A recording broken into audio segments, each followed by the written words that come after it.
श्री श्री आनंदमयी मात की जय. Question: Ma, was it not after self-realization that you were in that condition? Ma, leave this body out of it. If you say that this condition only comes after self-realization, you will have to understand that then it is possible to play anywhere in any way. Oneself playing all the parts of oneself, of course, which is quite a different matter from what has just been mentioned. It is a state of oneness. Even while remaining in division, one is undivided and remains in oneness though appearing divided. This is thatness itself. Here, to obey and to disobey both are that. There are signs by which actions done as an instrument before self-realization can be recognized.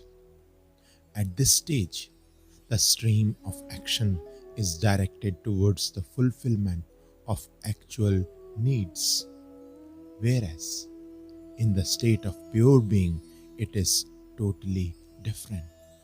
To do or not to do, call it what you will, all is that.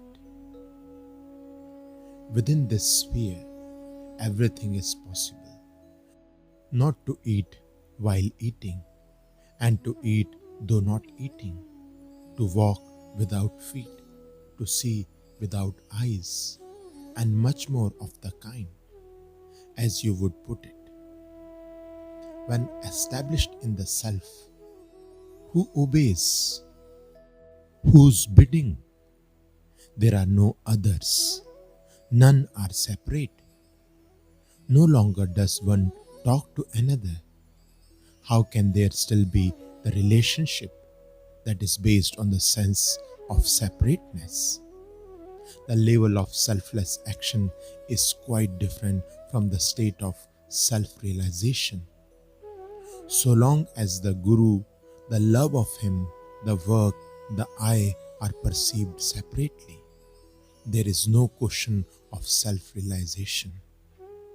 Yet, it must be said that action dedicated to God is not of the same order as work prompted by desire. The one is for the sake of union, which leads to enlightenment. The other for the sake of enjoyment, which leads to further worldly experience. What alone is worthy to be called action is that action by which man's eternal union with God becomes revealed. All the rest is useless, unworthy of the name of action. No action at all. It is not a new kind of union which has to be established, but rather the union that exists throughout eternity is to be realized. Very well. Now listen to something else. There is a stage where working is very delightful and gives intense happiness. Here one is quite unconcerned with what may or may not result from one's action. The work is done entirely for its own sake, for the love of it. Neither is there an external guru in this, nor the love of him. A state of being of this kind does exist. There is a great diversity in the realm of action. The sense of contentment experienced at the fulfillment of some worldly desire is relative happiness. This desire may be for one's wife, son, a relation, or any other person, and accordingly the fruit inherent in each particular action will be reaped.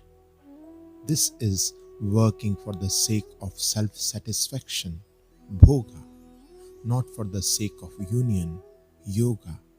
It brings sorrow along with joy.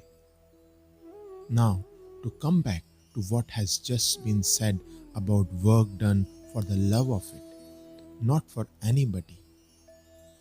Imagine how much at times gets accomplished even while walking in the street, not for anyone's sake, work for the sake of work, work itself being one's only God. This also is one of the states. But if one goes on performing action of this kind, there comes a day when one is liberated from action. There is such a thing as laboring for the welfare of the world, but here, even this purpose is absent. It is a type of work not actuated by desire or craving. One just cannot help doing it. Well, then, why is it done? One simply is in love with the work.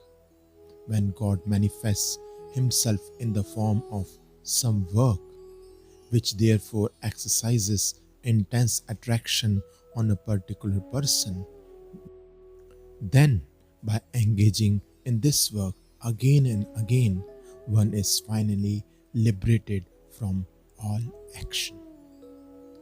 Shri Shri आनंदमयी मात की जय।